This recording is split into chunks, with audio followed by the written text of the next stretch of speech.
ఈరోజు మన ఛానల్లో కోడిగుడ్డు ఆమ్లెట్ అనుకోవచ్చు, కోడిగుడ్డు బజ్జీ కూడా అనొచ్చు. ఈరోజైతే కొంచెం డిఫరెంట్గా ఈ కోడిగుడ్లతో చేద్దాము. ఇందులో ఏమేమి చేస్తే టేస్ట్గా ఉంటుంది అన్నది కూడా చూద్దాం. ఇప్పుడు ఫస్ట్ అయితే ఈ సన్నగా కట్ చేసుకున్న ఉల్లిపాయలు ఇందులో వేసుకోవాలి.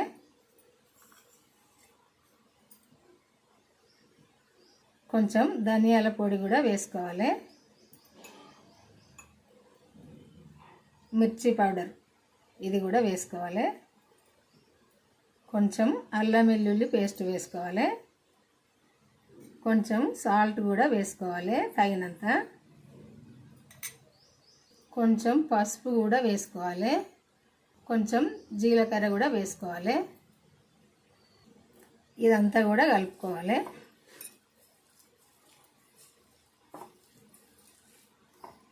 ఉల్లిపాయలకు పట్టేటట్టు మంచిగా కలుపుకోవాలి. ఈ మసాలా, ఈ అల్లం వెల్లుల్లి పేస్టు, పసుపు, ఉప్పు ఇదంతా కూడా మంచిగా ఉల్లిపాయలకు పట్టాలి. ఉల్లిపాయలు మాత్రం సన్నగా కట్ చేసుకోవాలి. లావుగా కాకుండా ఇట్లా సన్నగా కట్ చేసుకోవాలి. ఇదంతా కలుపుకున్నాక కరివేపాకు, కొత్తిమీర, పచ్చి మిర్చి తరుగు చిన్నగా తరుపుకోవాలి. ఇదంతా కూడా ఇందులో వేసుకోవాలి.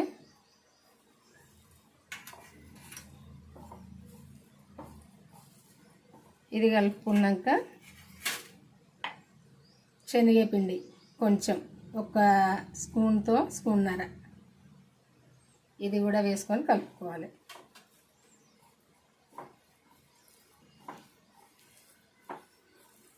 ఇదంతా కూడా మంచిగా కలిసేటట్టు ఒకసారి ఇట్లా కలుపుకోవాలి.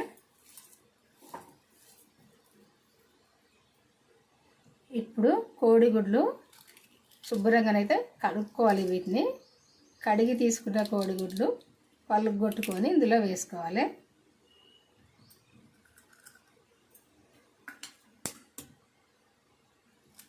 ఎట్లయినా పగలగొట్టుకోవచ్చు. ఇవి నేనైతే ఇట్లే పగలగొడతా. ఇందులో వేసుకోవాలి.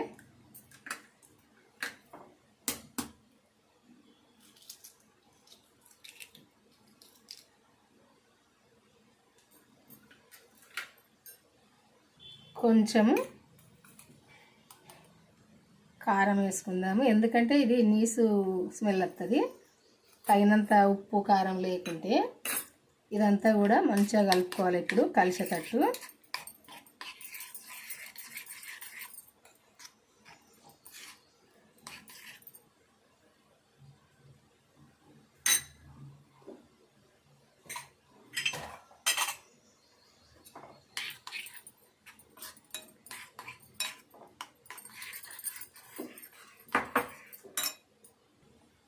ఈ విధంగా కలుపుకోవాలి. అంతా కలిసేటట్టు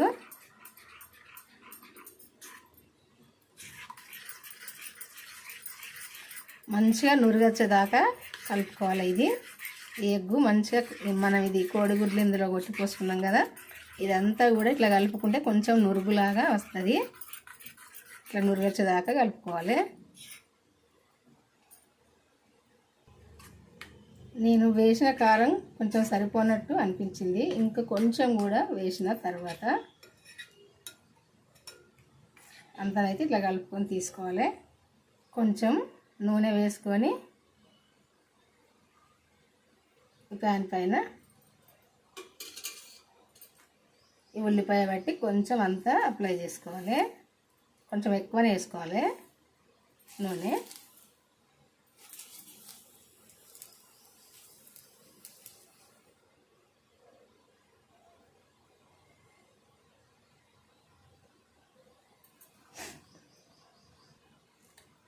ఉల్లిపాయ ముక్కలు, అదే ఉల్లిగడ్డ ముక్కలు ఇట్లా కట్ చేసుకోవాలి.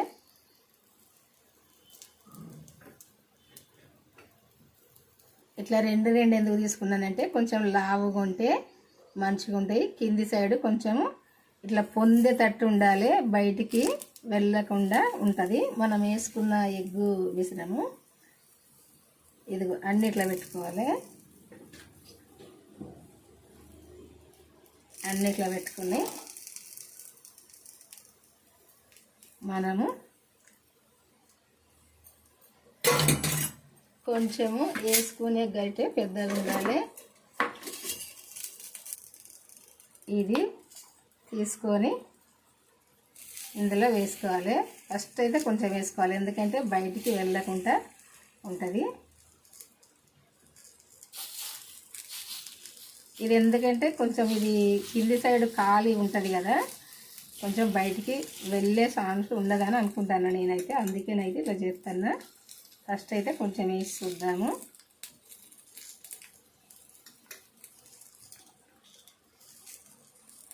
ఇట్లా వేసినాక తర్వాత నిండుగా వేద్దాము. ఇట్లా వేస్తే కొంచెం సైడ్లో పొంటి బయటికి వెళ్ళకుండా ఉంటుంది. ఇది కొంచెం వెళ్ళింది. ఎంత ఉల్లిపాయలు ఎంత మంచిగా కడిగేద్దామన్నా, ఎందుకంటే ఎక్కడో ఒక సైడ్ అయితే ఇట్లా సరిగా ఉండదు, ఉండకపోయేసరికి బయటికి వెళ్తుంది.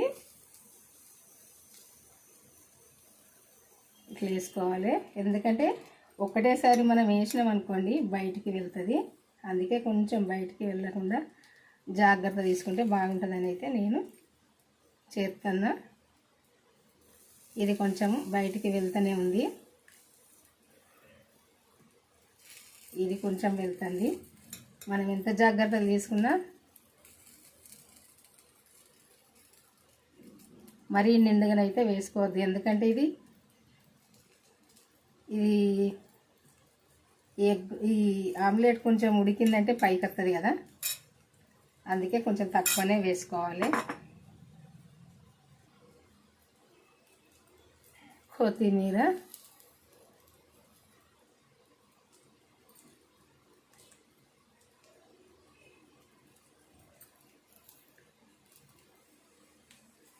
కొంచెం స్టవ్ అయితే సిమ్ముల్నే పెట్టి చేసుకోవాలి. ఇది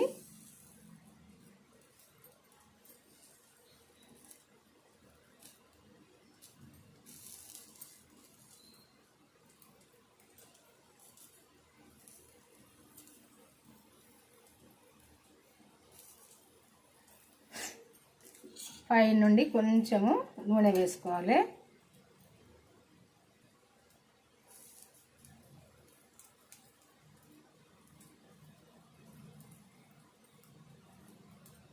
కొంచెం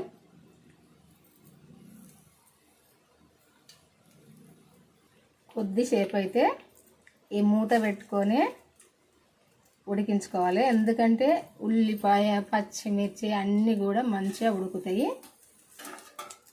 ఇప్పుడైతే మూత తీసుకుందాము.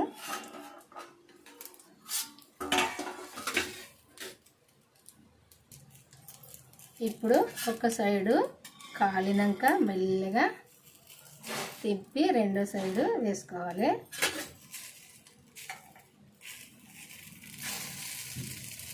ఇట్లా వేసుకోవాలి.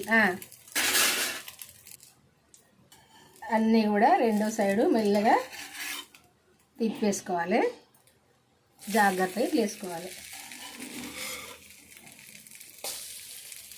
ఈ బయటికి వెళ్ళింది ఉంది కదా, ఇది కొద్దిగా పక్కకు అనుకొని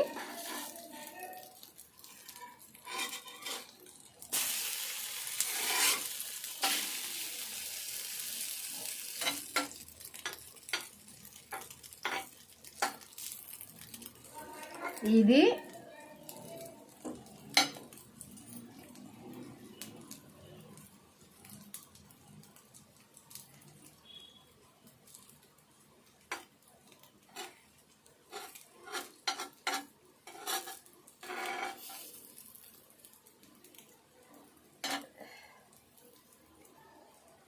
ఈ ఆమ్లెట్ అయితే ఈ సైడ్లోంచి ఇట్లా తీసేసుకొని, ఇది సోరకాయ పెద్దగా ఆమ్లెట్ వేసుకోవాలంటే సోరకాయ కట్ చేసుకొని మధ్యలో గుజ్జు తీసుకొని వేసుకోవచ్చు, వంకాయతో వేసుకోవచ్చు, ఈ ఉల్లిపాయతో వేసుకోవచ్చు, బీరకాయతో వేసుకోవచ్చు, ఏ వీటితోటైనా వేసుకోవచ్చు. మధ్యలో ఉన్న గుజ్జు తీసేసుకోవాలి. ఇది కూడా మళ్ళీ ఏం చేయాలంటే ఈ సైడ్లో కొంచెం ఇట్లా వెళ్తుంది కదా, బయటికి వెళ్ళిన దాన్ని మెల్లగా తీసుకొని ఇట్లా దింపేసుకుంటే సరిపోద్ది. ఇది కూడా తినొచ్చు,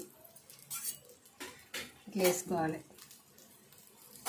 ఇది మనం ఎంత జాగ్రత్తగా వేసినా కొంచెమన్నా బయటికి వెళ్తుంది. ఇప్పుడు ఇది తీసుకుందాము. ఇట్లా తీసుకుంటే అయిపోద్ది. సైడ్కు వెళ్ళింది. కొంచెం ఇది మంచిగానే ఉడకనియాలి, మంచిగానే కాలనియాలి. ఎందుకంటే ఈ ఉల్లిపాయ మంచిగా ఉడకాలి, మంచిగా ఇందులో ఉన్న ఎగ్గు, శనగపిండి, పచ్చిమిర్చి, ఉల్లిపాయ అన్నీ కూడా ఉంటాయి కదా, ఇవన్నీ కూడా మంచిగా లోపల దాకా మంచిగా ఫ్రై కావాలి. కొద్దిసేపు ఎక్కువనే మంచిగా ఇట్లా మంచిగా ఫ్రై కానియాలి, ఉడకనియాలి.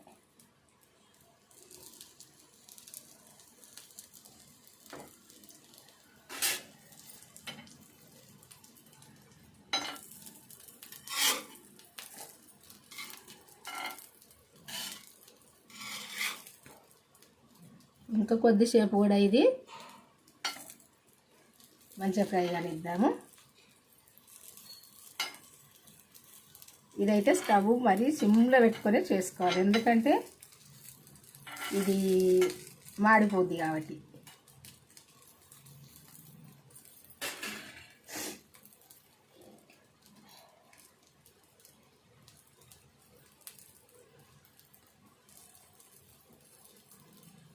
రెండో సైడ్ కూడా ఇవి ఇట్లా తిప్పేసుకోవాలి.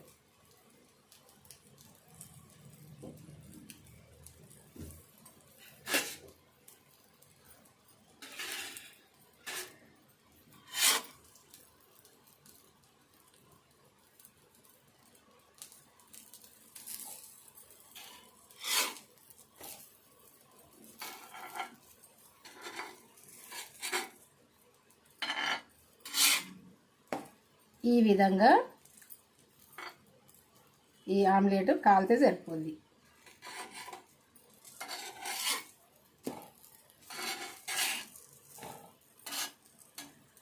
ఇప్పుడైతే ఈ ఆమ్లెట్ వేయడం అయిపోయింది. మరి ఈ ఆమ్లెట్ మీలో ఎందరికి నచ్చిందో కామెంట్ చేయండి. స్టవ్ ఆపేద్దాము. కామెంట్ చేసి మీరు మన ఛానల్కి వెళ్ళి మీరు చేసుకోవాలనుకుంటే నేను ఏమేమి వేసి చేసినా, ఎప్పుడేమి వేసి చేసినా, ఎన్ని తీర్లు వేసి చేసినా అన్నది చూడండి. చూసి మీరు కూడా చేసుకోండి. మీకు తెలిసిన వాళ్ళకు కూడా షేర్ చేయండి, వాళ్ళు కూడా చేసుకుంటారు. ఇదైతే టేస్ట్గా ఉంటుంది, కొంచెం వెరైటీగా ఉంటుంది. ఇంటికి ఎవరైనా నచ్చినప్పుడైనా అప్పటిదప్పుడు తొందరగా ఇట్లా వేసి వాళ్ళకు మనం లంచ్ పెట్టినామనుకోండి, ఇది ఏదన్నా కూర ఉన్నప్పటికైనా ఇట్లా చేసి కొంచెం ఈ ఆమ్లెట్ కూడా వేసినాం అనుకోండి, ఇష్టంగా తింటారు. చూసారు కదా, ఇట్లా అయితే ఉంటుంది. మరి మన ఛానల్ అయితే సబ్స్క్రైబ్ చేసుకోండి, వాళ్ళు ఉంటే చేసుకోండి. చేసుకొని నేను పెట్టిన వీడియోలు అయితే మన ఛానల్కి అయితే వెళ్ళి చూడండి. చూసి స్టార్టింగ్ నుండి చివరి దాకా చూడండి, మధ్యలో క్లిక్ చేయకండి. ఎందుకంటే నేను ఏం చేసినా ఎట్లా చేసినా అన్నది మీకు తెలియదు కాబట్టి స్టార్టింగ్ నుండి చివరి దాకా చూసినప్పుడే తెలుస్తుంది కాబట్టి చూసి చేసుకోండి. ఎందుకంటే పిల్లలైనా పెద్దవాళ్ళైనా ఇష్టంగా తినచ్చు. ఈ ఉల్లిపాయతో పాటుగా తినచ్చు. ఉల్లిపాయ చల్లదనం కదా, ఉల్లిపాయ కూడా తినచ్చు. ఇట్లయితే ఉంటాయి ఈ ఆమ్లెట్. చూసారు కదా. బాయ్ అండి. మరి ఉంటా, మళ్ళీ వంటతో అయితే కలుద్దాము. ఈరోజైతే ఈ వంట మీరందరూ కూడా చేసుకోండి, అందరికీ నచ్చుతుంది ఇది.